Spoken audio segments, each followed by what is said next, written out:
Hi gentlemen, welcome. අද අපි කතා කරන්නේ ලංකාවේ තවත් විශාලතම ප්ලාන්ටේෂන් කම්පැනි එකක්. දැන් අපි ප්ලාන්ටේෂන් කම්පැනිස් කීපයක්ම කතා කරා. කේගෝල් කතා කරා, වටවල කතා කරා, එල්පිටිය කතා කරා. දැන් අපි කතා කරනවා තවත් එක ප්ලාන්ටේෂන් කම්පැනි එකක්. හෙක්ටයාර 5000කටත් වැඩි හෙක්ටයාර 5492ක් වගේ විශාල මට්ටමක වගාවක් සහිත සමාගමක්. ඒකෙන් විශේෂයෙන්ම වැඩිපුරම තේ වගා කරලා තියෙන්නේ තේ හෙක්ටයාර 2099ක් වගා කරලා තියෙනවා. ඊළඟට අපේ ජනප්‍රියම වගාව මොකද්ද? ෆාම් ඔයිල් හෙක්ටයාර 1840ක් වගා කරලා තියෙනවා. රබර් හෙක්ටයාර 1165ක් වගා කරලා තියෙනවා. ඊට පස්සේ වෙනත් ක්‍රොප්ස් other crops ඒ කියන්නේ සිනමන්, ඒ කියන්නේ කුරුඳු සහ පොල් හෙක්ටයාර 388කට වැඩි වගා කරපු සමාගමක් ගැන තමයි අපි අද කතා කරන්නේ. අයිතිය ගත්තොත් එහෙම සමාගමේ කාටද අයිති? රිචඩ් ෆීල්ස් කම්පැනි PLC අයිති. සාමාන්‍ය ප්ලාන්ටේෂන්ස් කම්පැනි හුඟක් අයිති සමාගමක්. ඒරෝ දැන් හුඟක් වෙලාවට මේක කොළඹ කොටස් වලට බලේ මේ වෙලාවේ රුපියල් 100ට විකිනෙන්නේ. දැන් මේ රුපියල් 100ට විකිනනවා කියවම හුඟක් අය කල්පනා කරනවා මේක රුපියල් 100ට මිල වැඩි කියලා. ඇත්තට රුපියල් 90ට විතර ගන්න පුළුවන් නම් හොඳටම වටිනවා. නමුත් 90ට ගන්න අමාරුයි. රුපියල් 100ට තමයි මේ වෙලාවේ විකිනෙන්නේ. දැන් සමහර අය හිතන්නේ රුපියලට 2ට 3ට 4ට විකිනෙන සමහර කොටස් මොකද වටිනවා කියලා. එහෙම නෑ අඩු මිලට විකුණනා කියලා කොටස් වටින්නේ නෑ, වැඩි මිලට විකුණනා කියලා කොටස් නොවටින්නේත් නෑ. කොටසක මිල තීරණය වෙන්න සාධක ගොඩක් බලපානවා. එකක් තමයි ඒ සමාගමේ තියෙන ඉන්පුට් කරලා තියෙන කොටස් ප්‍රමාණය. දැන් මේ මම කියන සමාගමේ කොටස් මිලියන 23.7යි නිකුත් කරලා තියෙන්නේ. ඉතින් සමහර සමාගම් කියනවා කොටස් බිලියන 2 3 4 නිකුත් කරපු. එතකොට අනිවාර්යයෙන්ම වැඩි කොටස් ප්‍රමාණයක් නිසා අඩු මිලක් තමයි බොහෝ වෙලාවට තීරණය වෙන්නේ. ඊළඟ සමාගමේ ඉපයීම් බලපානවා කොටසක මිල තීරණය වෙන්නේ. වත්කම් අගයම් බලපානවා. ඉතින් ඒ නිසා හොඟක් දේවල් බලපානවා. ඒ හින්දා රුපියල් 2ට 3ට 20ට 30ට 100ට 200ට විකුණනා කියන එක මෙතනදී අදාළ නැහැ. මේ සමාගම කොටස් මිලට ගැනීමේදී අපි බලන්න ඕන සමාගමේ විශේෂයෙන්ම ඉපයීම සහ අනිකුත් සාධක තමයි බලන්න ඕන. නැති සමාගමේ අඛණ්ඩ වර්ධනයේ ඉතිහාසයේ මේ දේවල්. ඒකට මේ සමාගම මම කිව්වා වගේ රිචඩ් පීරිස් කම්පැනි එකට අයිති. රිචඩ් පීරිස්ලා යටතේ මොකක්ද තියෙන්නේ? Richard Peiris plantation private limited තියෙනවා. Richard Peiris plantation private limited යටතේ තියෙනවා Richard Peiris plantation management services. හරි. ඒක යටතේ 167ක් මේ සමාගමයි අපි අද කතා කරන්නේ නමුණු කුල ප්ලාන්ටේෂන්ස් ගැන. 167ක් IT Richard Peiris plantation management services වලට. එතනින් එහාට ගියාට පස්සේ Secretary to the Treasury IT 115ක් විතර. ඒ දෙගොල්ල තමයි කොටස් මිල 23.7යි. දැන් කොටසක සුද්ධවත්කම් වගේ රුපියල් 137ක් වගේ වෙනවා. ඉතින් මේ සමාගම ගත්තාම මම මේ සමාගම කතා කරන්න විශේෂයෙන්ම හේතුව අපිට සාමාන්‍යයෙන් අවුරුදු දෙකක් ඇතුළත 160ත් 180කත් රිටර්න් එකකට යන්න පුළුවන් සමාගමක්. ඔයාලා විශ්වාස කරන්නේ නැහැ මම මේ විදිහට කියන්නේ ඇයි කියන එක ගැන. ඇත්තට මේකට හේතුව ඇතුළේ කියන්නේ ඔයාලා ඕනනම් ලියලා තියාගන්න ඇයි මම එහෙම කියන්නේ කියලා. මේ සමාගම ගත්තාම සමාගම ඉස්සර දැකපු නමුණු කුල නෙවෙයි දැන්. ඇයි ෆාම් ඔයිල් ඉන්ඩස්ට්‍රි එක ගත්තොත් එම 123 second largest contributor ශ්‍රී ලංකාවේ මේ කට්ටිය ෆාම් ඔයිල් ඉන්ඩස්ට්‍රි එකේ. ඊළඟ දැනට තියෙන ලෝක වෙළඳ පොලේ ෆාම් ඔයිල් වල තියෙන මිල වැඩිවීමත් ආදේශක විදිහට විකල්ප විදිහට නැත්තම් දැන් ප්‍රධාන වශයෙන් පාවිච්චි කරන පොල් තෙල් වල මිල ඉහළ යෑමත් ඊළඟට ලංකාවට මේ ආනයනය කිරීමේ යම් මට්ටමක තියෙන ගැටලුත් සහ ඒ බදු සහ එතනින් එහාට ගියාට පස්සේ අලුතෙන් වගාවට තියෙන ගැටලු ඒ දේවල් ඔක්කොම නිසා මාකට් එකේ ඒකාධිකාරයක් ඇති කරගන්න පුළුවන්.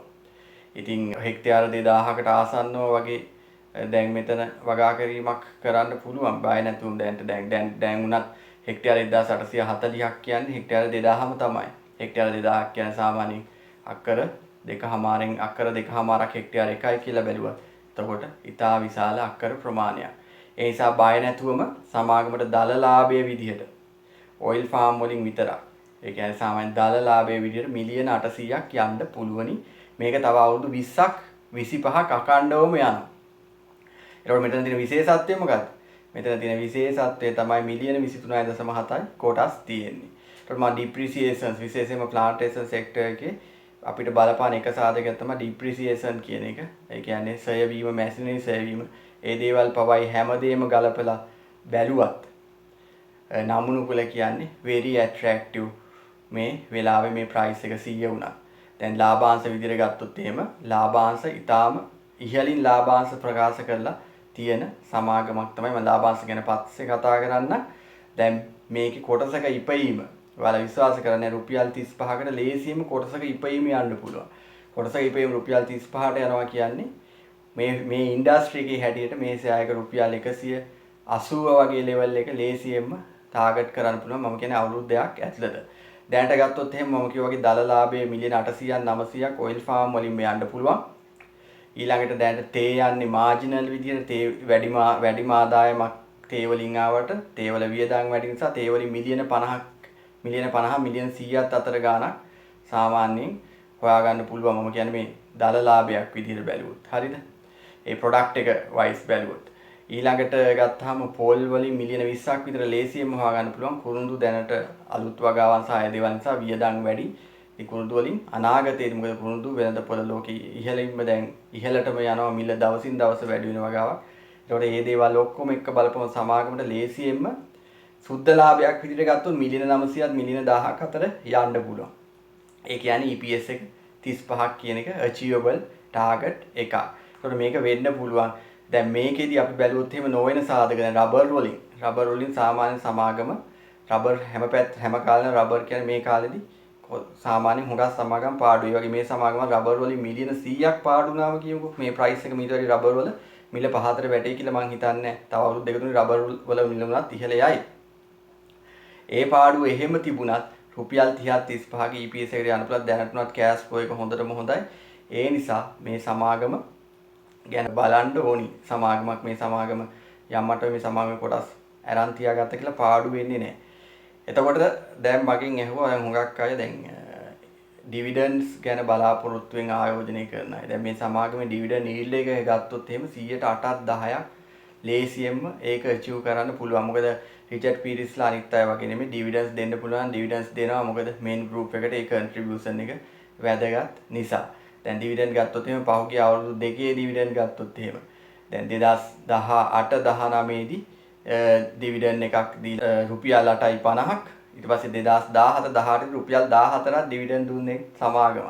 ඉතින් ඉස්සරහට මේකේ ලාභ වැඩි වෙන්න අනිවාර්යෙන් ඩිවිඩන්ඩ් එක රුපියල් 15ක් 20ක් අතර මට්ටමට යන්න පුළුවනි.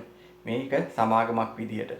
ඉතින් එතනින් එහාට ගියාට පස්සේ මේ සමාගමේ තියෙන තවත් ගත්තොත් දැන් මේ සමාගමේ තියෙන ඇසෝසියේට් කම්පැනි එක 133ක් ෂෙයා ඉක්විටි එකට අයිතිය තියෙන 133ක් ඇසෝසියේට් කම්පැනි එකක්. ඉතින් ඒකෙදි මේ ඔයිල් ෆාම් ප්‍රොසෙසින් කරනවා. ඒ ආකාරයෙන් බලපුවම මේ සමාගමේ ආයෝජනය කිරීම යම් මට්ටමකින් පාඩු වෙන්නේ නැහැ. මේකේ ෂෙයා ප්‍රයිස් එක එහෙම පහතට එන්න අවස්ථාවක් නැහැ. මොකද ඔයිල් ෆාම් කියන්නේ අඛණ්ඩව ලාභ දෙන නිසා. ඒ කියන්නේ දැනට අවුරුදු 20ක් 25ක් ලේසියෙම ඔයිල් ෆාම් වලින් ආදායම් ගන්න පුළුවන්. ගස් මැචුවර් වෙන්න අවුරුදු 10 15 වගේ ගස් මැචුවර් වෙනකොට කොහොමත්ම ආදායම හොඳටම හම්බ වෙනවා.